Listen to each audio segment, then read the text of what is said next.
Bismillahirrahmanirrahim. Assalamualaikum warahmatullahi wabarakatuh. Alhamdulillahirabbil alamin, wassalatu wassalamu ala asyrafil anbiya'i wal mursalin nabiyina Muhammadin wa ala alihi wa sahbihi wa man tabi'ahum bi ihsanin ila yaumiddin. Amma ba'd. Hadirin ayyuhal ikhwah, ayyuhal akhawat, rahimakumullah. Alhamdulillah, tentunya kita pada pagi hari ini waktu Qatar, alhamdulillah masih diberikan taufik oleh Allah Subhanahu wa taala untuk berkumpul di tempat ini untuk menuntut ilmu, tentunya mengisi waktu-waktu kita. Semoga waktu-waktu yang kita isi ini bermanfaat dan diterima di sisinya Rabbul Alamin. Dan juga berkhusus kepada Ahlul Bait ya, karena tempat beliau kita tempati, dan tentu kita mengucapkan jazakallah khair kepada tuan rumah, dan jangan lupa juga kita doakan beliau beberapa lalu sudah ditinggal oleh ayahnya. Jadi kita pun berdoa kepada Allah Subhanahu wa taala agar mengampuni dan merahmati ayah beliau dan juga segenap kaum muslimin yang sudah meninggal dunia. Allahumma ighfir lil mu'minina wal muslimat al-ahya'i minhum wal amwat birahmatika ya arhamar rahimin.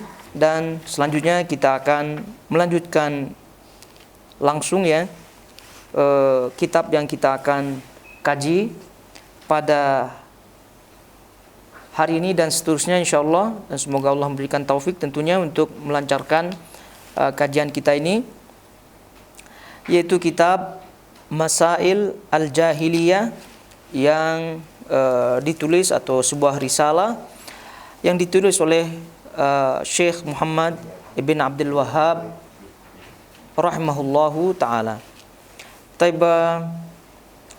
Untuk muqaddimahnya kita sudah menyebutkan pada pertemuan yang lalu terkait dengan judul kitab ini, lalu kemudian sedikit isu-isu yang banyak kita ketahui, yaitu isu Wahabi dan seterusnya.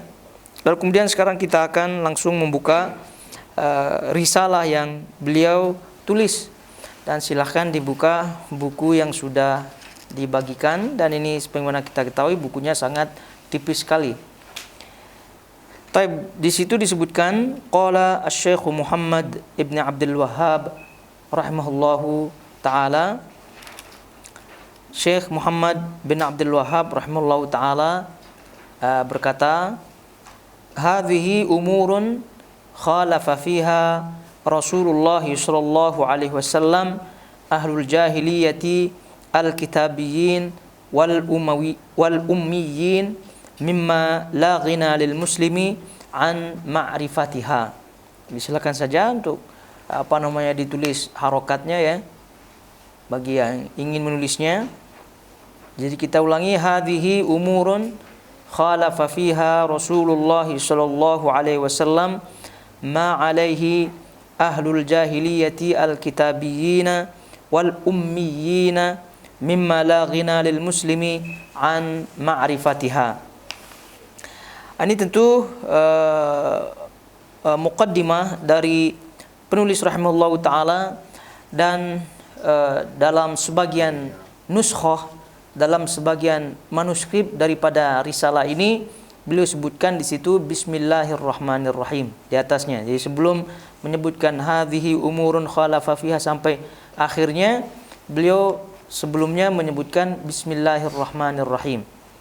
Dan tentu ini juga beliau tulis ya sebagaimana halnya risalah-risalah beliau lainnya, seperti kitab Al-Usul Tsalatsah, Al-Qawaid Al-Arba' dan seterusnya, bahkan kitab Tauhid dan seterusnya daripada risalah-risalah beliau yang kita sebutkan tadi, risalah yang tipis-tipis, sehingga para ulama menyebutkan beliau tidak menyebutkan muqaddimah lebih lanjut seperti alhamdulillahirabbil alamin contohnya, atau misalnya innal hamdalillah, atau muqaddimah ilmiah lainnya seperti menerangkan kitab ini maksudnya ditulis apa.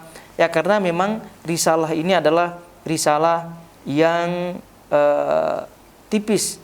Karena kalau udah risalah tipis, ya tentu dengan mukaddimahnya nanti akan bertambah tebal risalahnya. Sementara yang pernah kita sebutkan, beliau rahimahullahu taala ini menuliskan risalah singkat ini to the point untuk mengingatkan orang-orang awam yang ada pada zaman beliau rahimahullahu taala, di mana zaman beliau kita ketahui sesuai fakta ahli sejarah dan seterusnya, syirik itu sangatlah banyak tersebar. Lalu kemudian juga di antara penjelasan para ulama, beliau hanya menyebutkan Bismillahirrahmanirrahim sebagai mukaddimahnya, tidak berpanjang lebar, karena memang dalam risalah Rasulullah SAW ketika mengirimkan surat misalnya kepada Herakl atau Heraklius, ya, raja Romawi pada waktu itu, Nabi SAW menyebutkan Bismillahirrahmanirrahim min Muhammad ibn Abdullah ila Herakl azimur Rum. Nah, itu risalah Nabi SAW. Jadi mengucapkan Bismillah, kemudian menyebutkan dari Muhammad bin Abdullah kepada Azim ar-Rum, kepada pemimpin Romawi pada waktu itu, Heraklius. Nah, ini juga mengisyaratkan bahwasanya beliau mencontohi Rasulullah SAW dalam risalah atau dalam menulis risalah, yaitu tidak memberikan muqaddimah yang panjang. Dan juga tidak hanya beliau yang tidak memberikan muqaddimah dalam kitabnya.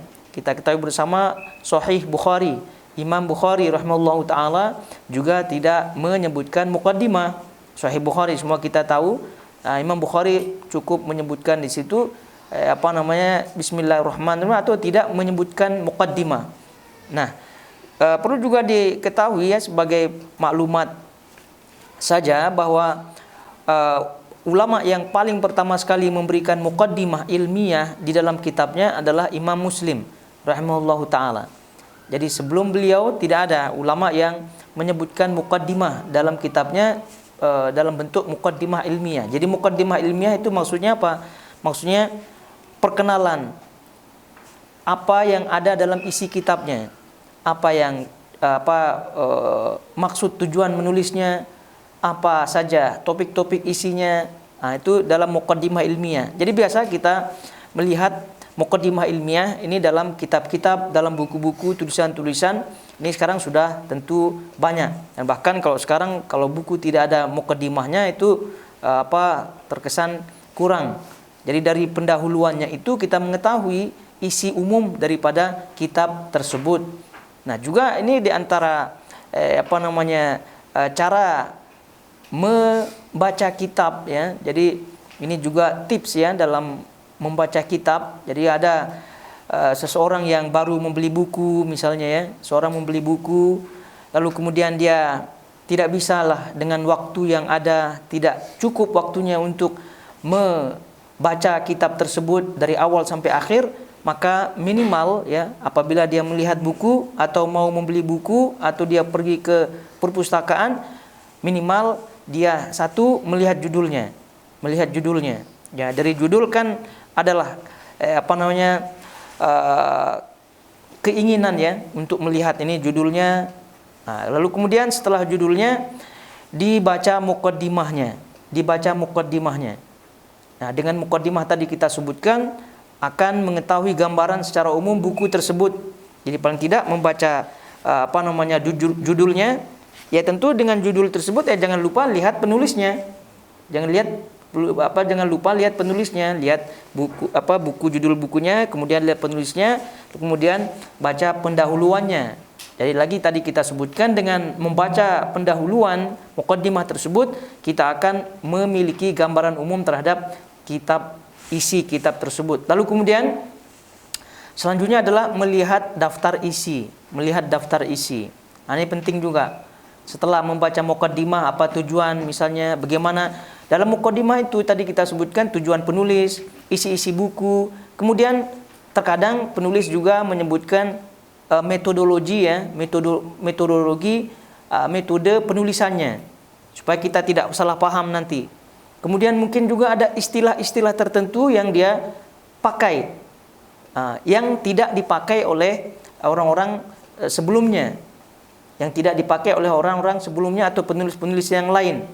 Dan ini kalau kita baca misal kitab-kitab hadis dan seterusnya, itu masing-masing mereka ada istilah ya penulis. Jadi oleh karena itu dari muqaddimahnya kita mengetahui istilah-istilah yang dipakai oleh penulis kalau mereka memiliki istilah. Jadi penting membaca muqaddimah tersebut. Lalu kemudian tadi kita sebutkan melihat daftar isi. Melihat daftar isi. Lihat satu-satu babnya, pasal-pasal yang ada begitu. Lalu kemudian dari itu daftar isi tersebut lebih menegaskan kembali pengetahuan umum kita dari membaca muqaddimah tadi. Dengan membaca daftar isi lebih menegaskan, menguatkan daripada pengetahuan kita tentang isi kitab tersebut. Lalu kemudian kalau ada waktu dilihat, kan setelah lihat daftar isinya pastilah ada topik-topik yang sangat-sangat kita sukai ya, sangat menarik. Kebetulan mungkin pernah kita ada masalah-masalah begitu kan. Lihat satu daripada masalah tersebut, kemudian lihat di halaman berapa di situ. Lihat di halaman berapa di situ. Jadi kalau ada waktu. Jadi kalau tidak ada waktu ya cukup dengan 3 tadi, membaca, lihat judul kitabnya dengan penulisnya, lalu kemudian membaca muqaddimahnya, kemudian membaca daftar isinya. Itu minimal, syarat minimal apabila kita memiliki buku. Itu syarat-syarat minimal sekali. Ya, lalu kemudian kalau ada waktu luang ya tentu tadi kita sebutkan tahap pertama minimal lihat daftar isi, lalu kemudian lihat dari daftar isinya mana yang kira-kira judul yang kita sukai, kan di situ nampak ya. Lalu kemudian pergilah ke halaman tersebut. Itu minimal. Jadi minimal ini maksudnya apabila kita tidak lakukan, lalu kemudian ada kitab di buku kita, itu maknanya tanda tanya ya. Itu apa tujuannya ada kitab di situ? Jadi minimal. Jadi kitab-kitab besar yang mungkin berjilid-jilid ya, tidak mungkin kita akan baca juga. Maksudnya dengan kesibukan, dengan waktu dan seterusnya, itu sepertinya agak susah ya. Tapi tadi kita sebutkan minimal. Jadi kalau kita ditanya ini kitab apa ini? Oh, ini kitab fulan. Kitab ini judulnya apa? Lihat judulnya ini. Isinya apa kira-kira ya? Oh, isinya menerangkan ini. Dari mana kita tahu dari isinya tersebut? Dari mana kita tahu? Ya dari tadi yang cara minimal tadi. Ini cara minimal saja, belum dilakukan atau tidak dilakukan, lalu kemudian ada kitabnya begitu ya. Itu perlu dipertanyakan kitabnya itu. Itu untuk apa kitabnya? Apakah untuk menakut-nakuti makhluk di sekelilingnya atau apa gitu kan? Itu minimal seperti itu.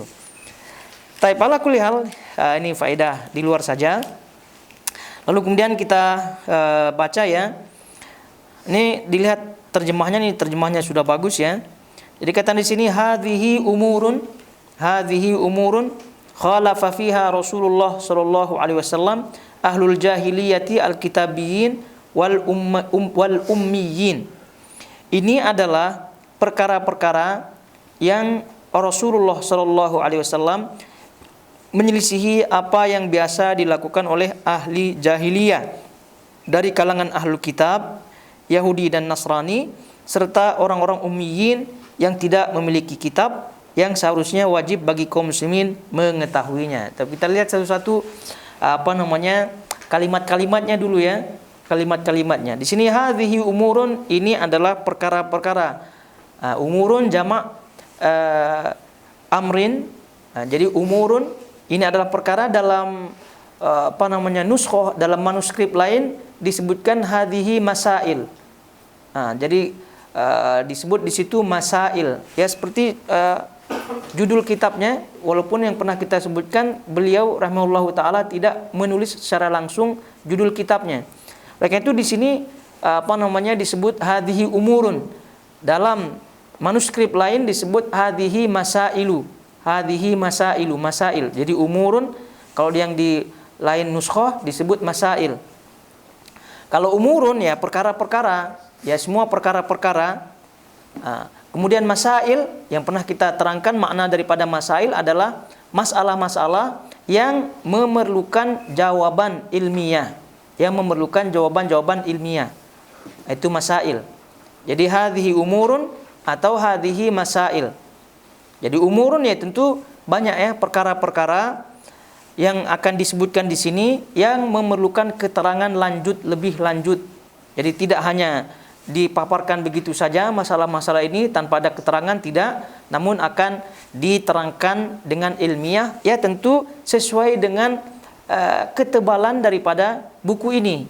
Ya, karena buku ini tidak tebal, artinya tipis tadi kita sebutkan, maka penjelasannya pun to the point. Ya, jadi sedikit namun mengena. Hadhihi umurun khalafa fiha Rasulullah sallallahu alaihi wasallam. Khalafa itu disebut situ menyelisihi. Khalafa yukhalifu, menyelisihi. Mukhalafatun, menyelisihi.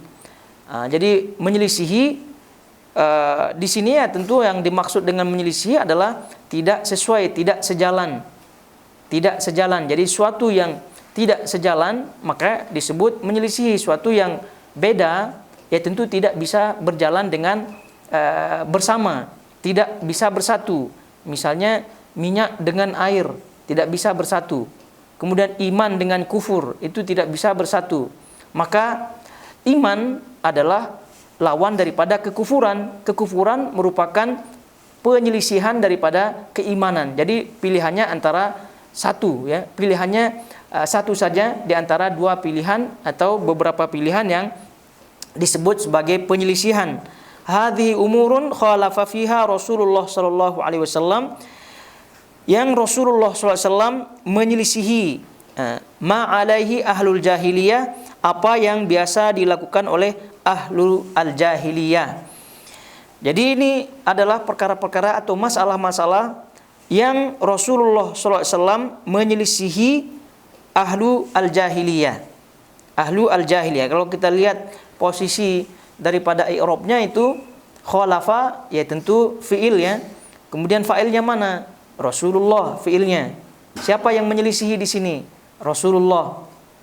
Ya, yang berarti yang menyelisihi adalah fa'ilnya, pelakunya. Rasulullah di situ. Yang diselisihi berarti objeknya, berarti maf'ulnya. Mana maf'ulnya? Maf'ulnya adalah ma. Ma di situ isim mausul, ma. Jadi apa-apa di situ disebut di situ apa yang Rasulullah SAW menyelisihi apa yang biasa dilakukan. Itu apa yang biasa itu terjemahan daripada ma. Alladzi. Ma alladzi mausul. Jadi di situ adalah maf'ulnya, di situ adalah objeknya yang diselisihi. Berarti ma di sini posisinya adalah maf'ul. Nah, posisinya adalah maf'ul. Berarti di sini Rasulullah SAW menyelisihi apa-apa, maksudnya perbuatan-perbuatan, amalan-amalan yang diamalkan oleh ahlu al-jahiliyah. Ahlu al-jahiliyah. Nah, amalan-amalan apa yang diselisihi oleh Rasulullah SAW ya tentu banyak sekali. Banyak sekali. Apa yang disebutkan dalam kitab ini, risalah ini, itu tidak membatasi apa yang diselisihi oleh Rasulullah SAW. Sehingga apa saja perintah Allah Subhanahu wa taala melalui Rasulullah sallallahu alaihi wasallam lalu kemudian tidak dikerjakan atau bahkan dibantah, itu masuk dalam kategori ini, kategori perkara-perkara atau masalah-masalah yang diselisihi oleh Rasulullah SAW. Jadi apa saja perintah-perintah atau larangan-larangan yang dilarang oleh Allah Subhanahu wa taala, yang dilarang oleh Rasulullah SAW, namun ahlul jahiliyah melakukannya, berarti itu masuk dalam perkara ini, masuk dalam perkara ini. Nah, jadi itu secara umum. Karena kitab ini tadi kita sebutkan tidak membatasi ya, tidak membatasi perkara jahiliyah. Dan kita ingatkan juga bahwasanya jahiliyah itu kan ada yang umum, bersifat umum, yang mutlak, ada yang bersifat khusus, yang muqayyad. Ya tentu bagi kita ya, masing-masing pribadi, masing-masing orang yang sudah beriman tentunya itu dalam diri kita ini masih ada perkara-perkara jahiliyah. Masih ada perkara-perkara jahiliyah. Jadi apabila kita melakukannya, masuk di situ ada perkara jahiliyah. Nah, namun apakah disebut jahiliyahnya adalah mutlak? Ya tentu tidak. Apalagi zaman setelah Nabi SAW yang pernah kita sebutkan diturunkan, itu tentu zamannya sudah terang. Maknanya zaman jahiliyah sudah tidak ada lagi secara mutlak, secara umum. Namun ada, maksudnya tidak lenyap begitu saja, namun tetap ada pada waktu tertentu, tempat tertentu, orang-orang tertentu. Ya, orang-orang tertentu. Nah, ini tetap penting untuk dibahas supaya apa? Supaya jangan sampai kita atau mungkin keluarga kita itu ada pada dirinya sifat-sifat jahiliyah semacam ini. Karena yang pernah kita sebutkan, Nabi sendiri menyebutkan akan ada pada umatku ini perkara-perkara jahiliyah. Maksudnya masih ada sebagiannya. Jadi balik kepada poinnya adalah perkara-perkara atau masalah-masalah jahiliyah yang diselisihi oleh Rasulullah SAW. Di sini maksudnya adalah setiap perintah atau setiap larangan yang dilanggar oleh orang-orang jahiliyah zaman dahulu, itu masuk dalam kategori masalah ini, masuk dalam kategori perkara ini. Jadi tidak hanya terbatas yang disebutkan oleh penulis saja, namun yang disebutkan oleh penulis di sini rahimahullahu taala yang penting-penting saja, yang perkara bahasanya fundamental begitu ya, perkara yang sangat-sangat mendasar sekali, perkara yang sangat-sangat mendasar sekali. Oleh karena itu kata beliau rahimahullahu taala, ini adalah perkara-perkara yang Rasulullah SAW menyelisihi apa yang biasa dilakukan oleh ahlu jahiliyah. Sudah kita sebutkan maksud daripada ahlu jahiliyah di sini adalah beliau sebutkan al-kitabiyin wal ummiyin. Ahli jahiliyah yang dimaksud oleh beliau di sini adalah dari kalangan ahlu kitab, Yahudi dan Nasrani. Yahudi dan Nasrani karena mereka yang mendapatkan kitab. Kemudian Majusi bagaimana? Karena kalau kita melihat di zaman Rasulullah SAW itu kan banyak jenis-jenis manusia dari sisi peribadatannya, ibadahnya. Ada yang yang masuk Yahudi, Nasrani, kemudian ada yang masih ke dalam mengikuti agama Nabi Ibrahim, ada juga Majusi. Kalau yang menyembah berhala ya sudah pasti kita tahu orang-orang Quraisy zaman dahulu itu maka disebut di situ ummiyin, di situ orang-orang yang tidak bisa baca dan tulis atau dengan disebut tidak memiliki kitab. Jadi Yahudi dan Nasrani masuk ke dalam keterangan beliau ahlul jahiliyah, yaitu yang menerima Alkitab. Jadi orang-orang Alkitabiyin, orang-orang yang menerima kitab ketika telah diturunkannya Nabi SAW, lalu kemudian dia tidak mengikuti Nabi SAW, maka mereka juga digolongkan ke dalam ahlul jahiliyah yang beliau maksudkan di sini, yang diselisihi oleh Rasulullah SAW. Dan karena tadi kita sebutkan setiap perkara perintah, lalu kemudian dia tidak ikut, setiap larangan, lalu kemudian mereka selisihi, maka ini masuk dalam perkara-perkara atau masalah-masalah yang diselisihi oleh Rasulullah SAW. Nah, ahlul kitab dan ahlul kitab dari kalangan Yahudi dan kalangan Nasrani, kalau mereka tidak beriman ya sudah confirm ke dalam yang diselisihi oleh Rasulullah SAW.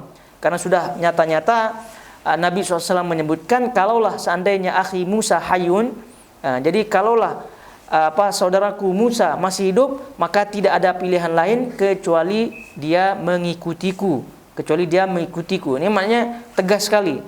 Ini orang Yahudi, orang-orang Nasrani, kalau sampai diturunkannya Nabi SAW, mereka tidak masuk Islam, mereka tidak beriman kepada Nabi SAW, maka mereka pun termasuk yang diselisihi. Kemudian apa yang menjadi akidah mereka termasuk akidah yang menyelisihi. Lalu kemudian wal ummiyin. Ummiyin ini jamak daripada ummiyun. Jamak daripada ummiyun, maknanya ummi di sini maksudnya yang tidak mampu atau tidak bisa baca dan tulis, Dan itu kebanyakan daripada ahlul jahiliyah selain ahlul kitab Yahudi dan Nasrani. Karena Yahudi dan Nasrani, karena mereka memiliki kitab, jadi mau tidak mau mereka kebanyakannya bisa baca, bisa tulis. Karena kitabnya kan konsekuensinya harus dibaca. Nah, orang-orang Quraisy, itu kan mereka tidak memiliki kitab. Jadi tidak ada tuntutan untuk mereka baca dan tulis. Kecuali mereka yang pintar-pintar syair begitu, kecuali mereka yang memang sengaja untuk belajar. Itu ada sebagian di antara mereka yang bisa baca, bisa tulis, yang bisa baca, bisa tulis. Sebab itulah kalau kita melihat setelah perang Badar, setelah Allah menangkan kaum muslimin pada waktu itu, kan ada tawanan-tawanan perang yang dibebaskan dengan tebusan mereka harus yang ditawan tadi, syarat untuk dibebaskan adalah mengajarkan kaum muslimin pada waktu itu baca dan tulis. Namun ya tentu sebagian sedikit saja di antara mereka yang bisa baca tulis selain Yahudi dan Nasrani. Oleh karena itu ya digolongkan secara umum saja, ya keumumannya, karena kebanyakan mereka tidak bisa baca dan tulis, termasuk Nabi SAW juga. Tidak bisa baca dan tulis. Sehingga mereka digolongkan sebagai kaum ummiyin, kaum yang tidak bisa baca dan tulis ya, karena mereka juga tidak memiliki kitab sebagaimana halnya ahlu Yahudi dan juga An-Nasrani. Adapun Majusi tadi kita sebutkan, para ulama menggolongkan mereka tidak ke dalam ahlu kitab. Jadi mereka memasukkan ke dalam kaum musyrikin pada keumumannya, karena mereka tidak mendapatkan kitab. Jadi oleh karena itu, perkara-perkara yang diselisih oleh Rasulullah SAW yang tadi kita sebutkan kaidahnya, seluruh perintah yang dilanggar atau seluruh larangan yang dikerjakan, itu masuk dalam kategori perkara-perkara yang diselisih oleh Rasulullah SAW. Mau itu yang menyelisihinya atau mau itu yang melakukan ahlu kitab dari kalangan Yahudi dan Nasrani, atau dari kalangan kaum musyrikin, ummiyin dan seterusnya, itu tidak menjadi poin. Yang menjadi poin adalah amaliyahnya. Kalau menyelisihi, maka itu termasuk hal-hal jahiliyah, termasuk hal-hal yang jahiliyah. Jadi oleh karena itu perkara-perkara yang semacam ini ya, walaupun pada asalnya orang-orang jahiliyah zaman dahulu itulah yang didakwahi oleh Rasulullah SAW, namun apabila masih ada, juga termasuk orang itu memiliki sifat jahiliyah, Oleh itu kata beliau rahimahullah taala, mimma la ghina lil muslimi an ma'rifatiha. Jadi kata beliau, mimma la ghina lil muslimi an ma'rifatiha, kata beliau yang seharusnya wajib bagi kaum muslimin mengetahuinya. Jadi kalau kita melihat lafaz-lafaznya, mimma la ghina lil muslimi, maksudnya yang la ghina, mimma maksudnya yang la ghina, ghina maksudnya terpisahkan, ghina maksudnya ini tercukupi. Jadi yang seorang muslim tidak bisa tercukupi ya tanpa mengetahuinya. Jadi yang seorang muslim tidak bisa terpisahkan kecuali dengan mengetahuinya. Maksudnya sangat-sangat penting sekali. Oke, itu diterjemahkan yang wajib, yang seharusnya wajib bagi kaum muslimin untuk mengetahuinya. Oleh karena itu kata beliau, faddiddu yadurru husnahu ad-diddu wa bididdiha tatabayyanu al-asya'u. Ini sebuah syair yang masyhur sekali tentunya. Apa kata beliau di sini? Faddid ini kita terjemahkan ya. Di situ sepertinya tidak disebut terjemahnya. Jadi faddiddu yadurru husnahu ad-diddu. Jadi suatu ad-didd yang bertentangan ya, itu akan merusakkannya adalah lawannya. Sesuatu yang bertentangan akan dirusakkan oleh lawannya yang bertentangan dengannya, atau sesuatu akan dirusakkan oleh yang berlawanan dengannya. Sesuatu akan dirusakkan oleh yang berlawanan dengannya. Wa bididdiha tatabayyanul asya. dengan mengetahui lawan sesuatu maka dia akan lebih jelas. Dengan mengetahui lawan daripada sesuatu maka akan lebih jelas. Ini tentu syairnya. Kalau kita contohkan ya mungkin lebih jelas lagi ya. Kita lihat apa misalnya warna lah ya, yang mudah-mudah lah. Warna apa saja kita pilih, putih misalnya. Faddiddu yadurru husna. Warna putih ini akan dirusakkan kalau dimasukkan warna hitam, maka tidak jelas putihnya.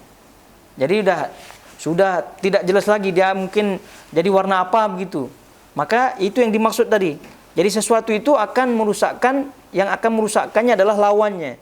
Jadi putih, taruh di situ lawannya merah, yang kontras-kontras lainnya, maka akan rusak. Terus kemudian wabididdiha tatabayyanul asya, maka dengan mengetahui lawannya, sesuatu itu akan lebih jelas.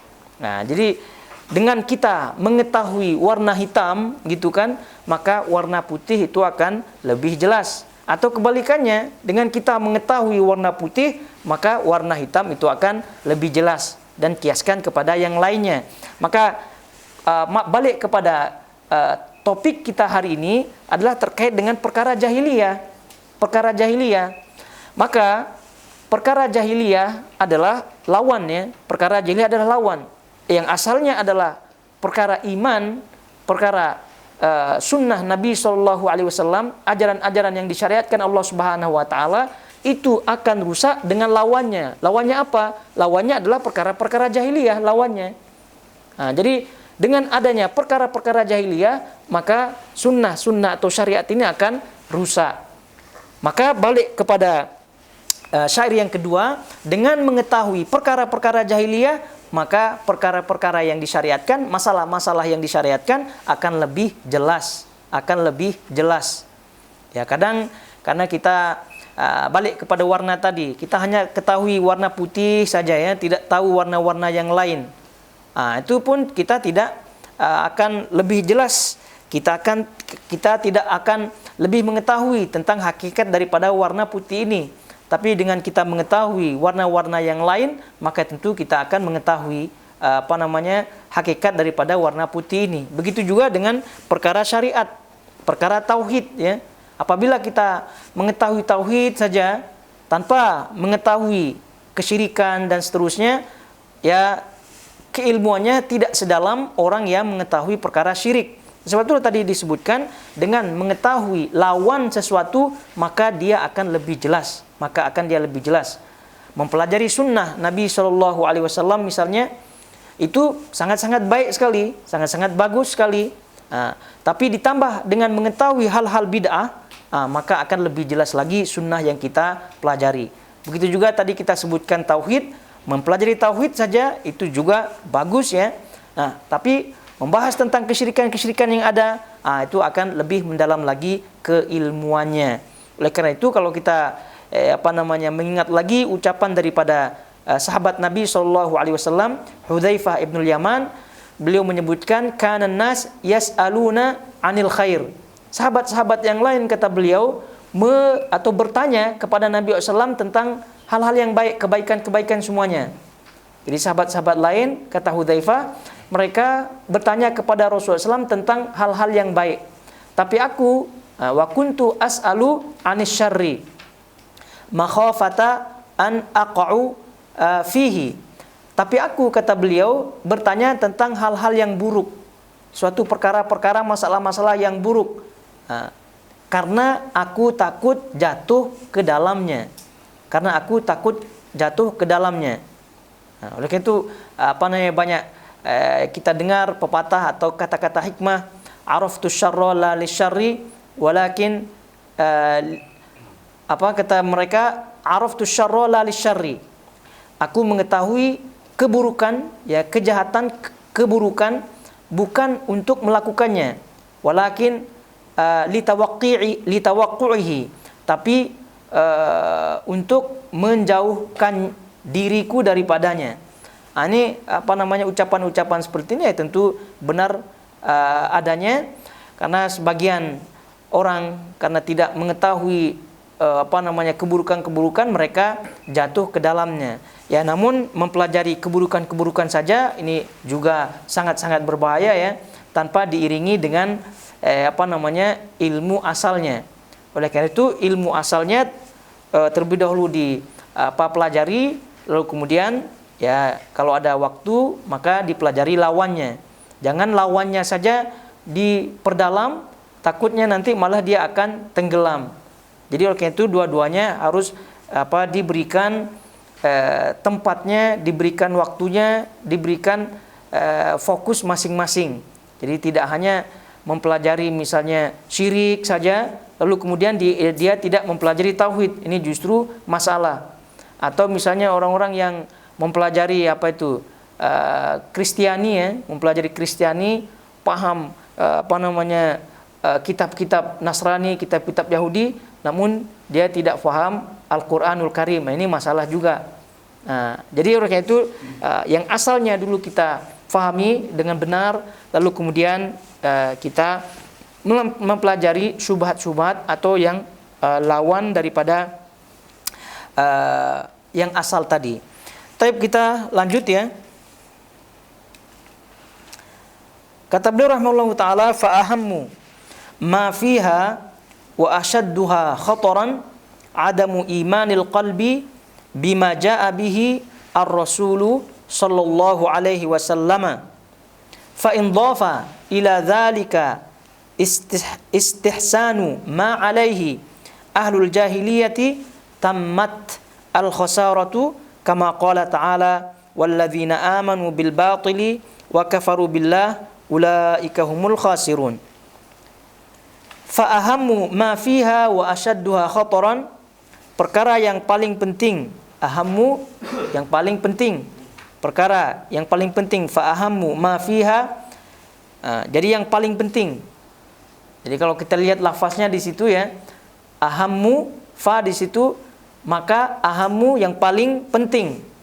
Jadi yang paling penting maksudnya kembali kepada perkara-perkara di atas. Oleh sebab itulah diterjemahkan perkara yang paling penting. Jadi perkara yang paling penting ma fiha, dalam perkara tersebut ya, wa ashadduha khataran, dan yang paling berbahaya. Wa ashadduha khataran, asyad yang paling, khataran berbahaya adalah adamu imanil qalbi, adalah tidak adanya keimanan dalam hati terhadap apa yang dibawa oleh Rasulullah Shallallahu Alaihi Wasallam. Nah ini sebelum beliau masuk ke dalam masalah-masalah atau perkara-perkara jahiliyah, ini sebagai pendahuluan beliau ya, sebagai pendahuluan beliau bahwa apa yang beliau sebutkan ini adalah perkara-perkara yang paling penting, dan yang paling berbahaya dari hal-hal yang diselisihi oleh Rasulullah SAW. Kalau tidak, tadi kita sebutkan banyak hal-hal yang diselisihi. Namun yang paling penting dan yang paling berbahaya adalah tidak adanya keimanan. Adamu iman. Adamu tidak ada imanil qalbi, iman dalam hati terhadap apa yang dibawa oleh Rasulullah Shallallahu Alaihi Wasallam. Ya, karena apa? Karena hati ini adalah ukurannya. Ukuran. Oleh karena itu kalau kita melihat ingkarul munkar, faman ra'a minkum munkaran falyughayyirhu biyadihi. Nah, itu diminta oleh Rasulullah SAW apabila kita melihat kemungkaran untuk merubahnya dengan tangan. Fa illam tastati' fa bilisanihi, baru kalau tidak mampu dengan tangan maka dengan lisan. Kemudian kalau tidak mampu dengan lisan, fa illam tastati' fa biqalbihi, fa illam yastati' fa biqalbihi. Jika tidak mampu dengan hatinya, wadzalika adhaful iman. Ya, karena perkara hati ini tidak ada yang bisa menekannya, tidak ada yang bisa memaksanya. Boleh saja kita mengatakan iya, tapi dalam hati kita mengatakan tidak. Kenapa kita sebutkan iya? Karena ada yang memaksa. Oleh karena itu paksaan itu bisa berlaku pada lisan, paksaan bisa berlaku pada perbuatan, tapi paksaan tidak bisa berlaku pada hati. Oleh karena itu, kalau hati tidak beriman kepada Rasulullah SAW, kepada apa yang dibawanya, maka wajarlah beliau menyebutkan asyaddu khotoron, sangat-sangat khotor, sangat-sangat berbahaya. Adamu imanil qalbi, yaitu tidak adanya iman dalam hati, itu adalah asyaddu khataran, yang paling berbahaya, pada diri seorang. Karena adamul iman, tidak ada keimanan, berarti lawannya adalah kekufuran. Jadi tidak adanya iman dalam hati, berarti ada sesuatu yang mengisinya. Bohong kalau dia bilang hatinya kosong, tidak ada isinya. Nah, itu berarti dia menyebutkan tidak ada isinya, itu menunjukkan ada isinya. Oleh karena itu, hati ini harus diisi dengan iman. Kalau tidak iman, maka akan diisi dengan lawannya, kekufuran. Itu tidak ada pilihan lain antara iman dan kufur. Tidak ada tengah-tengah di situ, tidak ada. Jadi kayak itu kata beliau, yang paling penting dari perkara-perkara jahiliyah ini dan yang paling berbahaya, yang sangat-sangat berbahaya adalah adamu imanil qalbi, tidak adanya iman dalam hati terhadap apa yang dibawa oleh Rasulullah Shallallahu Alaihi Wasallam. Karena tadi kita sebutkan iman atau perkara hati ini itu tidak bisa diintervensi, tidak bisa ditekan, tidak bisa dipaksa. Kalau lisan boleh, kalau perbuatan boleh. Nah, oleh karena itu, kalau seseorang misalnya melafazkan sesuatu yang dia dipaksa, maka tidak ada hukumnya. Kalau seseorang melakukan sesuatu yang dipaksakan kepadanya atau diancam dan seterusnya, maka tidak ada hukumnya. Nah, tapi kalau hati, tadi kita sebutkan itu adalah pilihannya. Oleh karena itu, apabila tidak ada iman dalam hatinya, maka ini yang sangat-sangat paling berbahaya. Maka kalau tidak ada iman dalam hatinya, boleh disebut orang itu sebagai kafir, kufur kepada Allah Subhanahu wa taala, kafir dia, keluar dia daripada Islam. Kenapa? Karena tidak ada iman dalam hatinya. Ini sangat-sangat berbahaya. Sebetulnya di awal beliau sebutkan di sini yang paling berbahaya, yang paling penting, ya, sehingga beliau menyebutkan risalah ini yang paling penting-penting saja, yang terkait dengan iman dalam hati ini. Kemudian kata beliau, setelah kita mengetahui bahayanya tidak ada iman ya dalam hati, karena itu konsekuensinya adalah kekufuran, kata beliau ditambah lagi fa in dhafa, apabila ditambah di situ semua fa in dhafa ila dzalika, di terjemahnya disebut semua ini bermuara karena menganggap bagus apa yang dilakukan orang-orang jahiliyah. Tidak. Jadi ditulis terjemahnya ya. Terjemahnya ditulis fa in dhafa ila dzalika, jika indhafa idhafah itu ditambah, maknanya ditambah. Fa in dhafa, jika ditambah ila dzalika, kepada yang itu, maksudnya dzalika kan itu. Jadi apabila ditambah ila dzalika, kepadanya atau di dalam itu maksudnya kepada adamu imanil qalbi. Kan tadi kita sebutkan tidak adanya iman dalam hati, konsekuensinya apa? Kufur. Dan ini adalah asyaddu khataran, yang sangat dan paling berbahaya. Nah, kalau ditambah lagi, bahasa kita, kalau ditambah dengan tidak adanya iman, lalu kemudian ditambah lagi, bahasa kita kan, ditambah lagi, apabila ditambah dengan istihsanu ma'alahi ahlul jahiliyah, jika ditambah lagi dengan istihsan, menganggap baik apa yang dilakukan atau perkara jahiliyah, tamat al-khosarah, maka kerugiannya akan lengkap sempurna.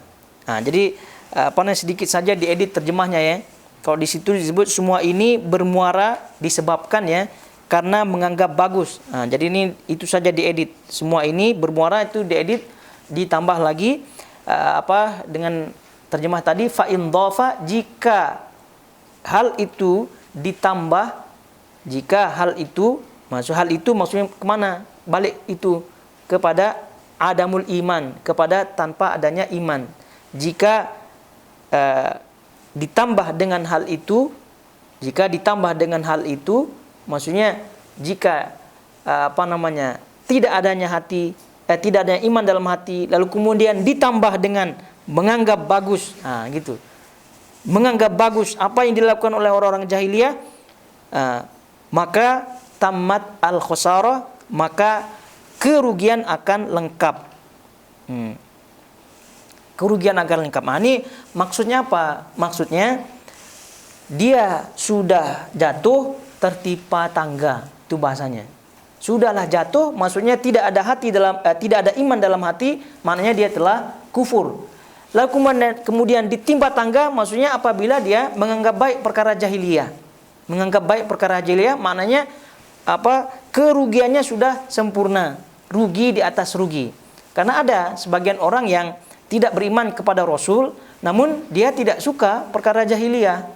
Dia tidak suka, ada orang-orang seperti itu. Nah, oleh itu beliau ingatkan begitu kan, ada juga yang beriman ya, ada juga yang lawannya, beriman kepada apa yang didatang oleh Rasulullah SAW, beriman kepada Rasulullah SAW, maksudnya Islam ya, namun suka dengan perkara jahiliyah, membenarkan perkara jahiliyah, mengiyakan perkara jahiliyah, ini pun bermasalah. Jadi oleh itu apabila dua hal ini terkumpul, tidak adanya iman dalam hati, lalu kemudian ditambah lagi dengan menganggap baik perkara jahiliyah, maka itu adalah kerugian yang sangat-sangat sempurna. Kerugian yang sangat-sangat sempurna. Oleh karena itu, kita sebagai seorang muslim itu tentu menjauhkan diri daripada hal-hal semua ini. Hati kita penuhi dengan iman, lalu kemudian perkara jahiliyah ini kita jauhkan. Tidak ada toleransi dalam perkara jahiliyah, tidak ada anggap-anggap baik dalam perkara jahiliyah. Jadi oleh karena itu, ayyuhal ikhwah ayyuhal akhawat rahimakumullah semuanya, ini adalah ketegasan ya daripada beliau supaya ketika kita membaca risalah ini risalah tidak main-main. Jadi risalah ini adalah risalah yang sangat-sangat sensitif dalam perkara akidah kita. Karena betapa banyak kaum muslimin yang masih meremehkan perkara-perkara akidah, yang masih banyak meremehkan dengan alasan toleransi dan seterusnya. Padahal itu pilihannya adalah antara hitam dan putih saja. Oleh karena itu ini ketegasan seperti ini itu yang menyebabkan beliau Syekh Muhammad bin Abdul Wahab ini dimusuhi. Karena tegas-tegas kalimat-kalimatnya seperti ini. Tapi kalimat ketegasan seperti ini pilihannya antara dua kufur dan iman gitu, kemudian kerugiannya itu sempurna. Ini kan kalimat-kalimat yang sangat-sangat tegas sekali. Tapi kalimat tegas ini diperlukan untuk apa? Agar orang tidak meremehkan. Dan ingat, ini adalah sifat. Ini adalah sifat. Ini adalah yang bersifat umum ya. Yang bersifat umum, sifat ini perkara yang disebut di sini adalah perkara sifatnya. Ya, kita ingatkan kembali yang pernah kita pelajari ya, mungkin nanti kita akan sebut lagi terkait dengan kufur mutlak atau takfir al-mutlak dan takfir muayyan. Mengkafirkan secara mutlak, secara umum, dengan mengkafirkan secara khusus, yaitu secara pribadi-pribadi. Nah, ini yang tidak difahami oleh sebagian orang ketika membaca risalah, tulisan-tulisan daripada Syekh Muhammad bin Abdul Wahab rahimahullahu ta'ala. Karena kalau ini tidak difahami, perkara antara takfir al-mutlak dengan takfir muayyan, mengkafirkan secara umum mutlak ya, kemudian mengkafirkan secara khusus ya, atau mengkafirkan individu muayyan tertentu, ini dia akan salah faham terhadap risalah Syekh Muhammad bin Abdul Wahab rahimahullahu ta'ala. Jadi apa yang beliau sebutkan di sini adalah masuk ke dalam kategori takfir mutlak ya, mengkafirkan secara umum. Secara umum maksudnya apa? Secara sifat. Siapa yang bersifat tidak ada iman dalam hatinya, itu berarti kufur, kafir. Kemudian siapa yang bersifat dalam hatinya setelah dia tidak ada iman dalam hati, kemudian dia menganggap perkara jahiliyah baik, maka kerugiannya sempurna. Maksudnya siapa yang bersifat demikian. Tapi orangnya fulankah yang bersifat demikian, negeri fulankah yang bersifat demikian, atau kabilah fulankah yang bersifat, kan tidak disebut di sini. Karena orang per orang, objeknya tertentu itu tidak disebutkan. Sebetulnya takfir yang bersifat umum ini adalah maksudnya adalah sifat. Maksudnya adalah sifat. Ya begitu juga dengan perkara dunia kita juga demikian adanya. Perkara dunia kita juga demikian adanya. Betapa banyak undang-undang yang kita baca, siapa yang mencuri begitu kan, kategori ini masuk penjara demikian lama, membunuh juga demikian, jinayat, kriminal dan seterusnya, kan sudah ada undang-undangnya. Siapa yang kriminal itu kan tak jelas begitu kan. Sampai dia diadili di pengadilan. Di pengadilan pun prosesnya lama sekali sehingga dijatuhi hukum. Begitu juga dengan hukum-hukum syariat ini. Jadi disebutkannya kafir dan sebenarnya ini adalah sifat, kategori, sifat. Begitu juga dengan tadi kita sebutkan hukum dunia, undang-undang yang tadi kita ulangi, yang melakukan kriminal ini hukumnya sekian, masuk ini, masuk jil, masuk ini, dibunuh kalau pembunuhan yang kategori ini dan macam-macam lah. Undang-undang dunia itu pun kita terima juga. Tidak ada di antara kita yang mengatakan ketika kita membaca undang-undang tersebut lalu kemudian kita disebut kamu ekstrim sekali ya. Kamu seolah-olah kamu yang punya jil itu katanya. Karena ketika orang itu mendengar risalah Syekh Muhammad bin Abdul Wahab, pertama ya tentu kita disebut Wahabi ya. Lalu kemudian banyak kita dengar dia sudah kafling surga. Jadi semua orang masuk neraka. Jadi seolah-olah dia sudah pegang kunci neraka, kunci surga katanya. Ya ini tadi kita sebutkan, kalau kita baca undang-undang pidana, kriminal dan seterusnya, adakah di antara mereka yang menyebutkan kita pegang kunci jil, kunci penjara kita pegang? Tidak ada. Tidak ada. Jadi mereka itu kan penjara, maksudnya penjara orang kan melalui proses pengadilan juga. Nah begitu juga dengan ketika kita mengkafirkan orang, begitu kan, mengkafirkan orang, itu tidak serta-merta. Sebab itulah mengkafirkan ini berat. Mengkafirkan orang itu kan melalui proses panjang ya. Ditegakkan hujah dulu, gitu kan. Dilawan diskusi dulu, begitu, dinasihati dulu, panjang prosesnya. Itu pun walau alam, ujungnya kita kafirkan apa tidak kan, walau alam. Begitu juga dengan pengadilan dunia. Pengadilan dunia persis begitu juga dia. Belum tentu dia masuk pengadilan, lalu kemudian masuk jil. Belum tentu. Belum tentu juga. Jadi setelah dihukumi oleh pengadilan ya, ini bersalah misalnya, ini bersalah. Apakah kita pastikan dia masuk jil apa tidak? Kadang-kadang tidak masuk jil juga. Begitu. Ini apalagi berkaitan dengan hal-hal yang gaib seperti ini, neraka, surga itu adalah milik Allah Subhanahu wa taala. Kita hanya berpaku pada pedoman undang-undang syariat saja, dan itu hanya bersifat kategori sifat. Bukan ta'yin, bukan orang per orang, bukan orang individu-individu. Karena individu-individu ini ya tentu prosesnya sangat-sangat panjang. Lalu kemudian kalaupun orang itu misal, tapi ini bagi level-level kita ya, bukan level untuk mengkafirkan dan seterusnya ya, bukan level untuk menghukumi, tidak. Tetap level kita ini adalah berbicara sifat undang-undang seperti ini, bersifat umum. Misal ada ulama yang mengkafirkan fulan karena memang sudah jelas kafir dan seterusnya, apakah bisa kita sebut dia ahli neraka apa tidak? Tidak juga. Karena kita tidak tahu akhir hidup seseorang. Itu kita pun tidak tahu. Lalu kemudian kalaupun orang itu sudah dikafirkan meninggal dunia, apakah kita bisa sebut dia ahli neraka apa tidak? Tidak juga. Karena itu adalah hal-hal yang gaib. Jadi ini clear ya, jelas sekali. Jadi ini kita baca keterangan beliau terkait kufur, kafir, musyrik dan seterusnya. Lagi-lagi kita tekankan ini bersifat umum. Ini bersifat kategori sifat saja, bukan berbicara orang per orang, bukan berbicara wilayah-wilayah tertentu dan seterusnya. Tidak. Tapi ini adalah berbicara kategori sifat yang tujuannya lebih kepada memperingatkan diri dan keluarga kita supaya tidak masuk ke dalam sifat-sifat ini. Karena walau alam, begitu kan, walaupun kita tidak berani menentukan ya fulan kafir atau siapa yang kafir, tapi walau alam mungkin saja karena ada sifat-sifatnya. Tapi yang jelas kita tidak bisa menghukumi, tidak bisa memastikan. Sebab itulah penting kita mempelajari hal-hal ini sekali lagi untuk menjauhkan diri dan keluarga kita. Terakhir beliau menukilkan ayat di situ ya, surah Al-Ankabut ayat 52. Walladzina amanu bil batili wa kafaru billah ulaika humul khasirun. Dan orang-orang yang percaya kepada yang batil dan ingkar kepada Allah, mereka itulah orang-orang yang merugi. Nah, lagi-lagi ini ayat ekstrim apa tidak ini?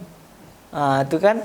Jadi, dan orang-orang yang percaya kepada yang batil dan ingkar kepada Allah, mereka itulah orang-orang yang merugi. Ini bersifat umum ya, orang-orang. Siapa nama orang tersebut, siapa orang, wallahu alam. Bukan urusan kita untuk kita cari-cari orangnya, tunjuk-tunjuk orangnya, tidak. Tapi yang jelas kita berusaha agar diri kita, keluarga kita ya tidak masuk ke dalam kategori orang-orang yang merugi ini. Yang beriman kepada hal yang batil dan juga kufur kepada Allah Subhanahu wa taala, yang tentu mereka orang-orang yang rugi ya, seperti orang yang di dalam hatinya tidak ada iman, lalu kemudian juga ditambah dengan ketidak ada imannya dalam hatinya, ditambah pula dia kompor-kompori. Maksudnya kompor-kompori membagus-baguskan, menyokong, mendukung daripada perkara-perkara jahiliyah. Maka kalau demikian, maka kata beliau tamat al-khosarah. Khosarahnya, kerugiannya sempurna, lengkap dah, begitu. Ya, karena tidak ada kerugian di atasnya lagi dah. Sudah memang itulah sempurna lah, gitu. Wal iyadu billah. Jadi sekali lagi kita mohon kepada Allah Subhanahu wa taala agar menjauhkan diri kita, keluarga kita dan kaum muslimin daripada semua jenis kerugian, baik kecil maupun besar. Taib ayul ikhwatul akhwat, jamaah semua yang dirahmati Allah Azza wa Jalla. Insyaallah kita akan masuk pada poin masalah-masalah yang beliau sebutkan, perkara-perkara yang beliau sebutkan pada pertemuan depan biidznillah taala, dan semoga Allah Subhanahu wa taala memberikan kita istiqomah dalam tetap ya menapaki syariat Allah Subhanahu wa taala di atas sunnah Nabi sallallahu alaihi wasallam, dan juga di atas manhaj as-salaf yang difahami oleh sahabat-sahabat Nabi sallallahu alaihi wasallam. Tapi sampai di sini kiranya, barakallahu fikum wa sallallahu ala nabiyina Muhammad wa ala alihi washabbihi wasallam. Wassalamualaikum warahmatullahi wabarakatuh.